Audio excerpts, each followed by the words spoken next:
Alors, en manchette aujourd'hui, élection partielle à Sainte-Élisabeth, on amorce le dialogue avec les candidats et le brunch annuel des Filles d'Isabelle, encore très couru.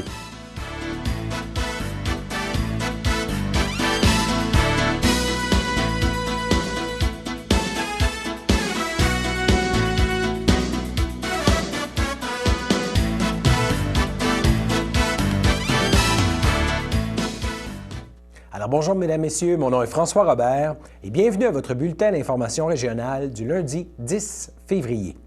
Il y a une élection partielle qui aura lieu à la Sainte-Élisabeth le 23 février prochain pour combler le poste laissé vacant par le départ du conseiller Richard Lafleur. Et il y a deux candidats qui ont déposé leur candidature pour le remplacer, David Frappier et José Leclerc.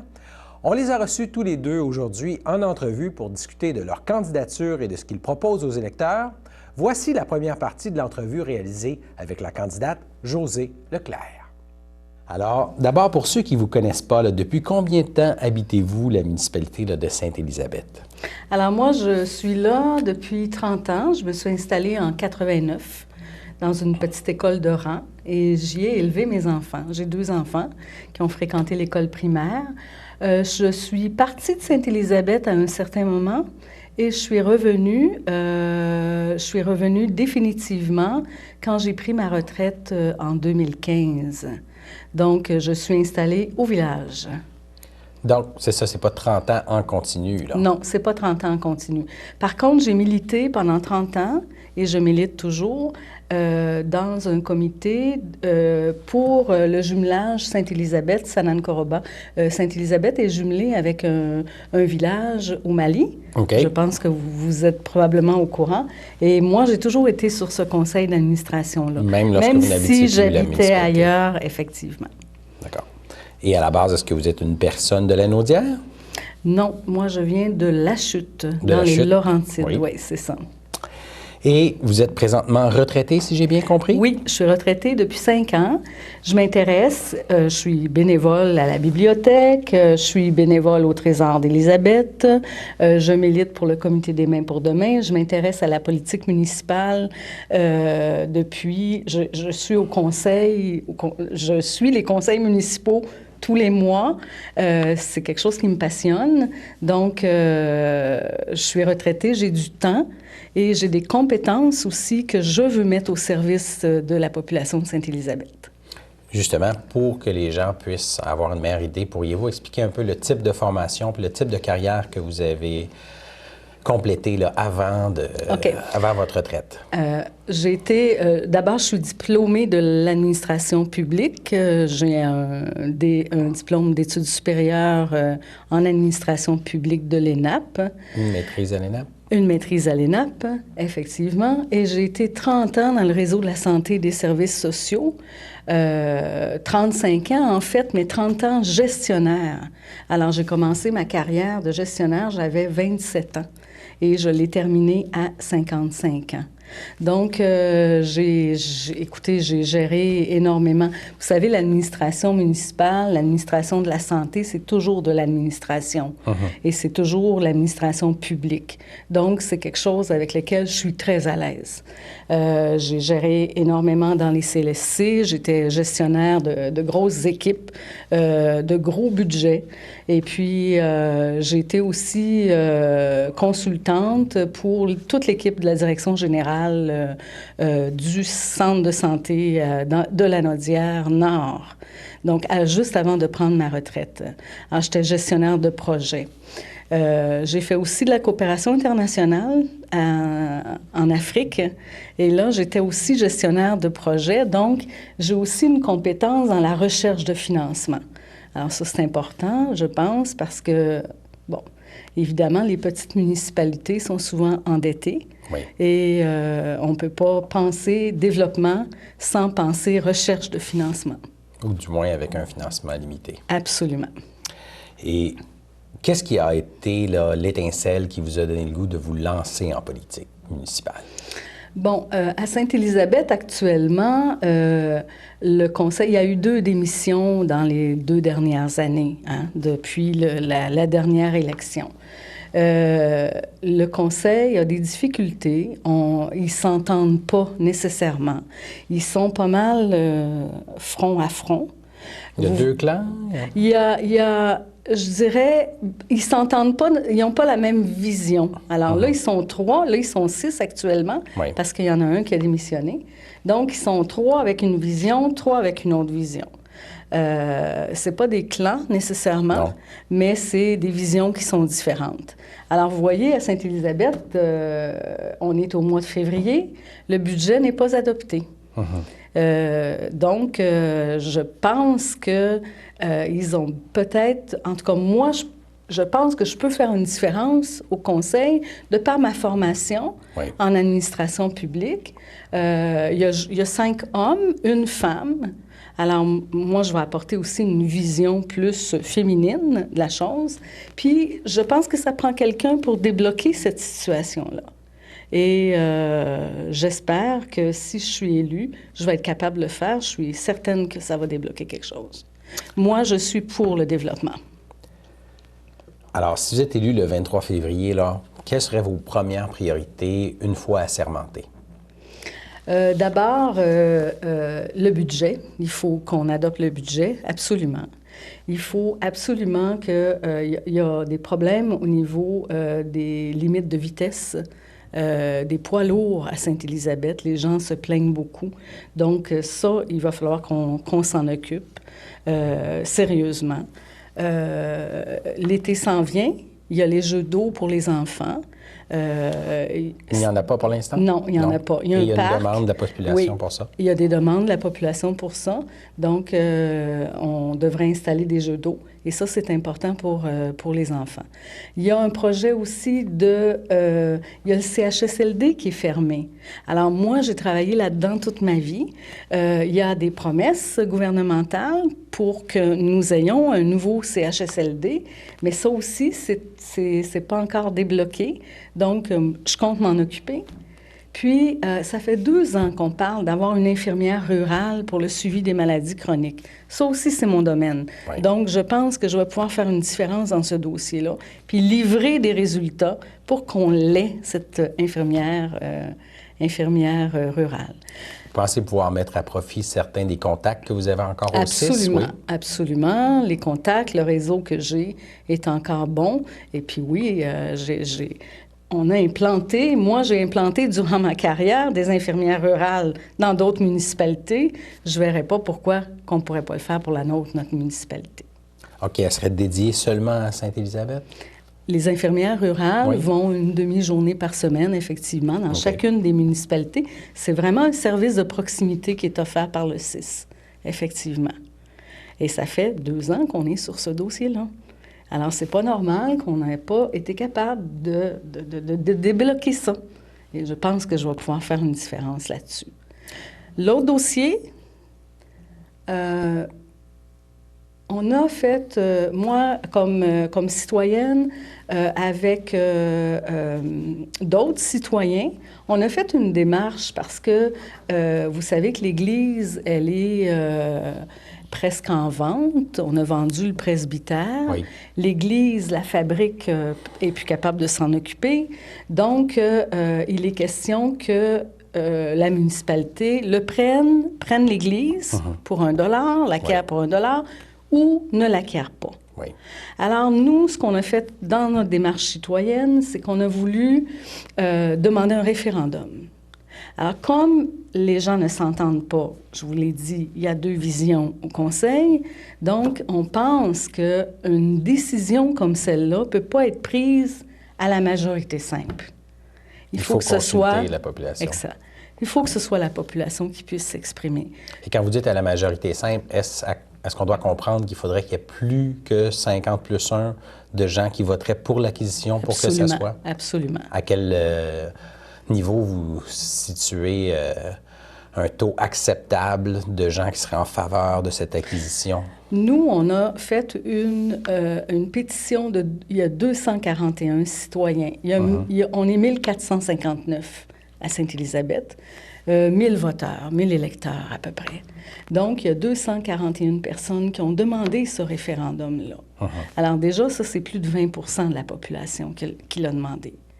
Le référendum, 50 plus 1, effectivement, que ce soit pour ou contre. Donc, ça serait suffisant? Oui, absolument, pour qu'on puisse éliminer cette question-là, finalement. Alors, avec les chiffres. Donc, quand vous parliez de majorité simple, vous parliez au Conseil et non de dire pas, majorité simple dans un référendum. Non, pas dans un référendum, mais au Conseil, effectivement.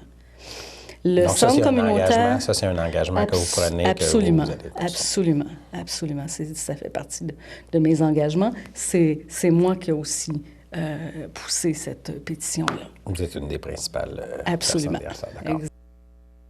Nous vous présenterons la suite de l'entrevue avec José Leclerc au cours des prochains jours, ainsi que l'entrevue réalisée avec son adversaire. Mais pour l'instant, nous passons à notre première pause.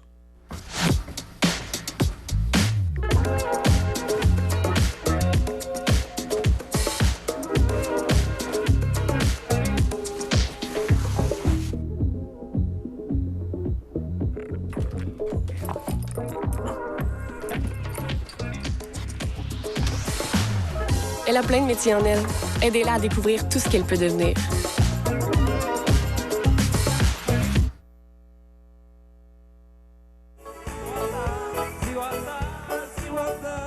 Mon nom c'est Catalina et je vous invite ici au domaine Roman à Berthierville pour le spectacle Les plus belles chansons d'amour avec Guy Saintonge. On va vous présenter plusieurs chansons d'amour que vous allez reconnaître sûrement. Ça va être une soirée dansante, il va y avoir un souper spectacle, il y aura plusieurs choix de menus. Alors on vous invite vraiment en grand nombre, venez nous rejoindre pour le 14 février à Berthierville au domaine Roman.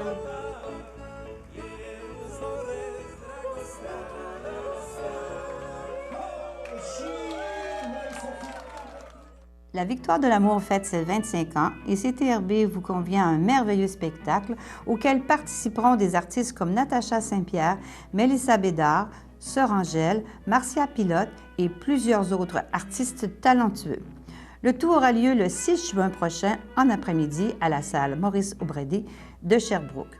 Le départ se fera en autocar de Berthierville à 9 h et le prix du billet est de 99 $, incluant un repas au buffet des continents. Les places sont limitées, alors réservez au plus tôt en téléphonant au 450-836-5103 ou 450-758-1670. Alors, n'hésitez pas à venir passer un moment très agréable pour débuter l'été 2020. Le samedi matin, dès 9h30, nos téléspectateurs sont invités au Super Bingo télévisé diffusé de nos studios de Berthierville. Depuis maintenant une vingtaine d'années, plusieurs adeptes de la télévision régionale se sont partagés un montant de 600 $, disponible chaque semaine lors de cette joute de bingo télévisé. Un animateur et 3 bénévoles se succèdent à la caméra dans le but de vous faire passer une petite heure agréable et payante le samedi matin. On peut se procurer les cartes de jeu chez les dépositaires autorisés participants, c'est-à-dire à Berthierville, le dépanneur Formule 1 rue Gilles Villeneuve, le marché IGA Extra sur la rue Gabrielle-Brissette, le marché Métro rue Notre-Dame, la pharmacie Proxime rue Frontenac, le garage Pétroté sur la rue Gilles Villeneuve et à Saint-Ignace-de-Loyola, le marché Aldo rang Saint-Michel, le dépanneur Le Magasin Esso sur le chemin de la Traverse. C'est un rendez-vous tous les samedis matins à 9h30 sur les ondes de CTRB, votre télévision régionale et communautaire.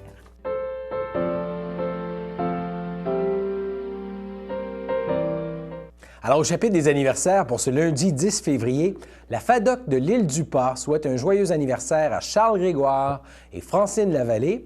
Les Filles d'Isabelle, Reine du Ciel, cercle 699, souligne l'anniversaire de Joanne Vincent, alors que le Centre d'action bénévole de Dautré souhaite une très joyeuse fête à Gérard Cloutier, de Lavaltrie et Suzanne Clément de Saint-Barthélemy. C'était les anniversaires du jour.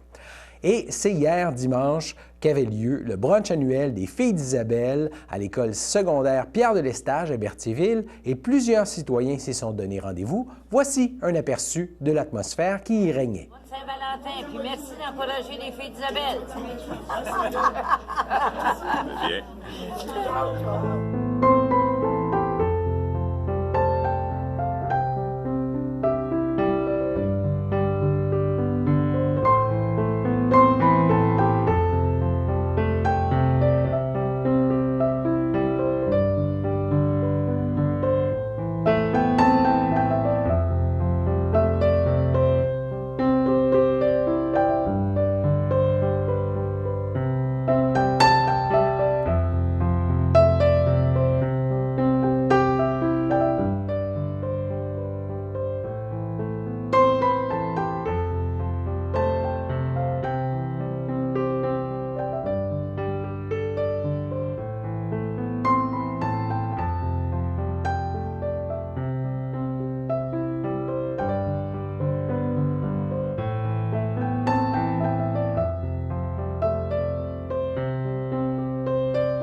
Comme vous avez pu l'apercevoir dans la vidéo, il y avait des dignitaires sur place, notamment la mairesse de Berthierville, Suzanne Nantel, et le député fédéral de Berthier-Masquinongé, Yves Perron, qui ont pris la parole. On peut les écouter.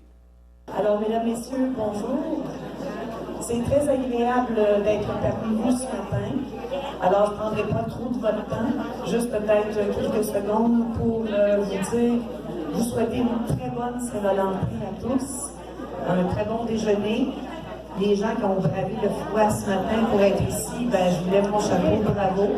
Et encore une fois, bon appétit à tout le monde. Puis surtout, merci à l'organisation des filles d'Isabelle qui, à chaque année, nous gâtent avec leur brunch annuel. Alors, merci beaucoup. Bonne journée. Maintenant, j'inviterai M. Yves Perron, député Berthier-Masquinongé. Bonjour tout le monde.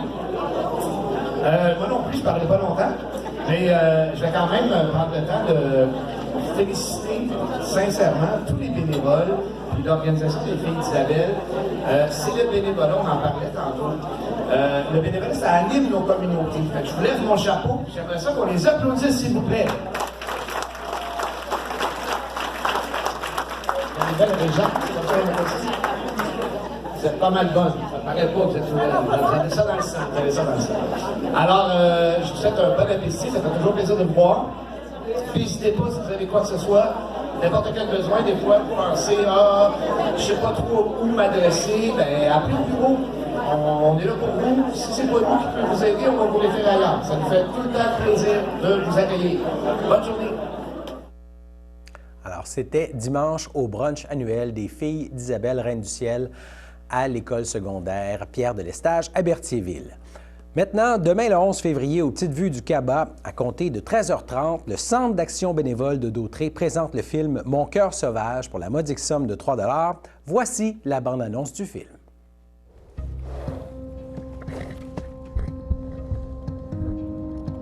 Yana souffre d'une malformation cardiaque congénitale.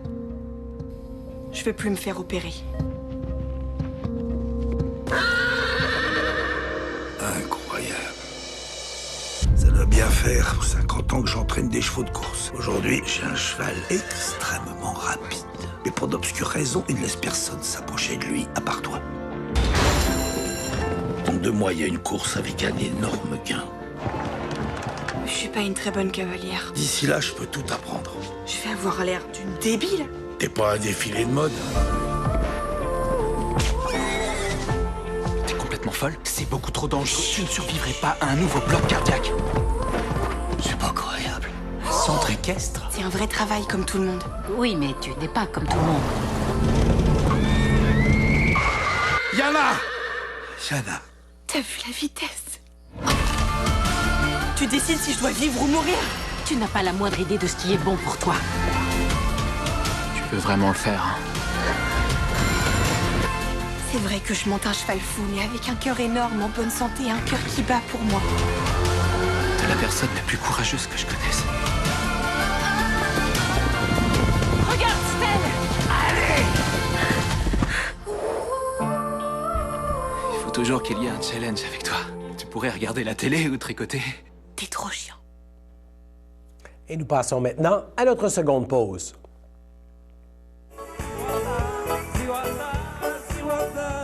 Bonjour, mon nom c'est Catalina et je vous invite ici au domaine Roman à Berthierville pour le spectacle Les plus belles chansons d'amour avec Guy Saint-Onge. On va présenter plusieurs chansons d'amour que vous allez reconnaître sûrement. Ça va être une soirée dansante. Il va y avoir un super spectacle. Il y aura plusieurs choix de menus. Alors on vous invite vraiment en grand nombre. Venez nous rejoindre pour le 14 février à Berthierville au domaine Roman.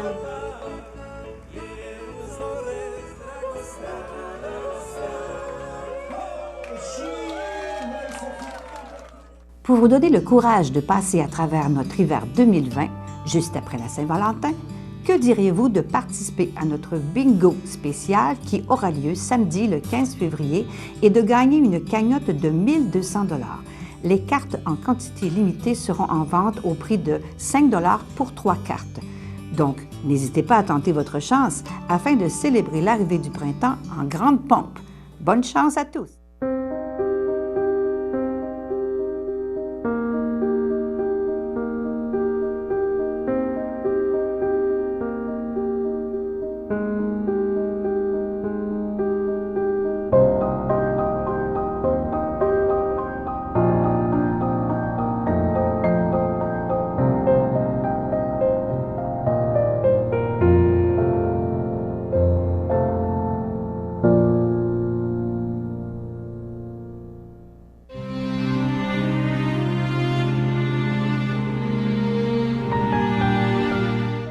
Alors, au CHDL de Saint-Charles-Borromée, le 30 janvier, à l'âge de 94 ans, est décédée Mme Janine Coulombe, épouse de feu Paul-Aimé Savignac, demeurant à Berthierville.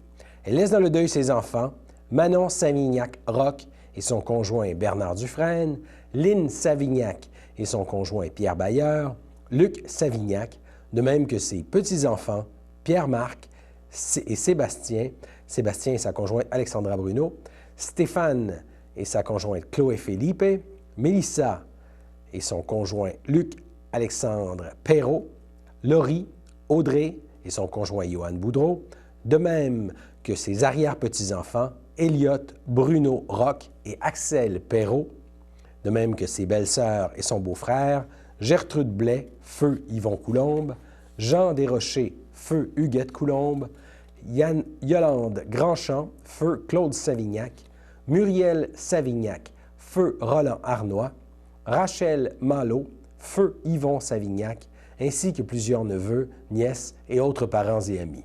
La famille vous accueillera le vendredi 14 février de 19 à 21 h et samedi le 15 février dès 11 h au complexe funéraire F. Thériault du 741 rue Notre-Dame à Berthierville. Suivront les funérailles en l'église de Sainte-Geneviève de Berthier, samedi le 15 février à 14 h et Mme Janine Coulombe-Savignac sera inhumée au cimetière de Sainte-Geneviève de Berthier. Au CHC Le Château de Berthier le 2 février, à l'âge de 82 ans, est décédée Mme Marie-Paul Robillard, fille de feu Paul Robillard et de feu Hélène Robillard, demeurant à Saint-Cuthbert. Elle laisse dans le deuil sa sœur, son beau-frère et sa belle-sœur, Mado Robillard et son époux Jacques Sylvestre, Raymonde Lamarre, feu Étienne Robillard, de même que sa nièce Annie Robillard et son conjoint Luc Berthiaume, ainsi que plusieurs autres parents et amis.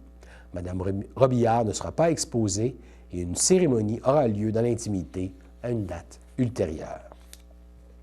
À l'unité des soins palliatifs du CHDL de Saint-Charles-Borromée est décédé M. Normand Lachapelle, pianiste et pédagogue. Il laisse dans le deuil son épouse chérie Danielle Joyal de Berthierville, de même que sa famille bien-aimée, sa mère Rose-Annette Simard, feu Gustave Lachapelle, aussi ses frères et sœurs Denis, Francine, feu Michel Laureau, Daniel et sa conjointe Thérèse Robitaille, Sylvain et sa conjointe Brigitte Bissonnette et François, de même que ses neveux et nièces Karine Demers et son époux Daniel Frérot, Julie, Maude, Marja, David, Émile et Louis Lachapelle, ainsi que les enfants de ses nièces Ophélie, Emma, Juliane et Alexandre, et la jeune fille qu'il a élevée comme si elle fût son enfant, Louise Lermite, de même que les enfants de son épouse, Isode et Mathilde Noël, aussi ses petits-enfants de son épouse, auprès de qui il fut un grand-père formidable, Manu et Xavier Bédard, ainsi que de nombreux parents et amis, au Canada et en France, où il vécut 40 ans de sa vie. Sa vie a été consacrée à la musique, il en fit un sacerdoce et une source inépuisable de bonheur et de rigueur. La famille vous accueillera le vendredi 14 février de 14 à 17 h et de 19 à 21 h, ainsi que le samedi 15 février dès 9 h, et suivront les funérailles le jour même à 11 h en l'église Sainte-Geneviève de Berthier. Au CHDL de Saint-Charles-Borromée, le 6 février, à l'aube de ses 90 ans, est décédé M. Clément Boutin, époux de Huguette Bombardier, demeurant à Berthierville. Lui a précédé son frère Marc-André Boutin, père rédemptoriste.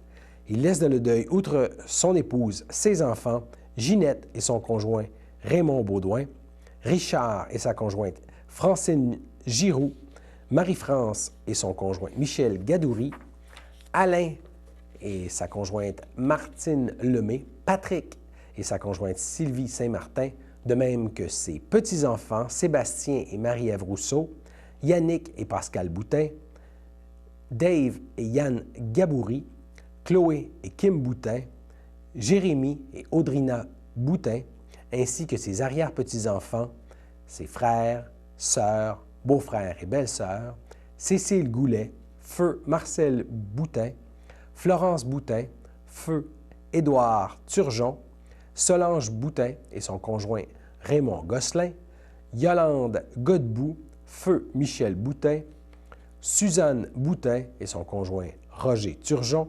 Nicole Boutin, feu Gilles Blais, Rénald Boutin, Wilfred Bellemare, feu Paulette Bombardier, France Bombardier, feu Bertrand Gaulin, Réjeanne Bombardier et son conjoint O'Neill Lisotte, ainsi que plusieurs neveux, nièces et autres parents et amis.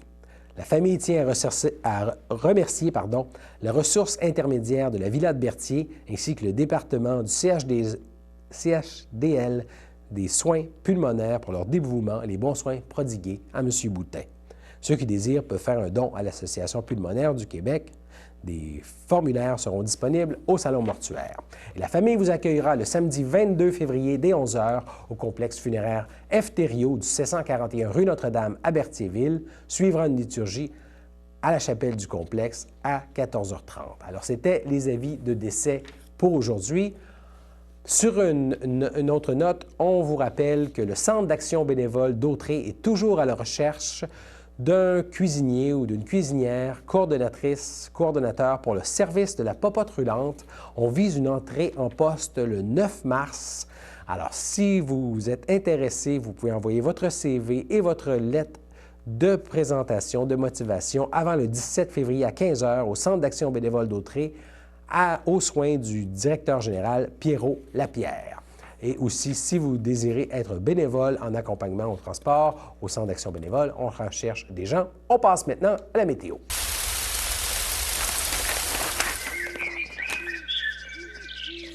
Lundi soir, le ciel sera variable avec un mercure de -8. Dans la nuit de lundi à mardi, le ciel sera de nouveau variable et le mercure devrait baisser autour de -10 degrés Celsius. Mardi matin, le ciel sera nuageux avec certaines éclaircies et une température de -9. Et mardi après-midi, le ciel sera plutôt nuageux avec une température de -2 degrés Celsius. Alors voilà, c'était vos informations sur les ondes de CTRB. Revenez-nous demain pour un autre bulletin d'information régionale.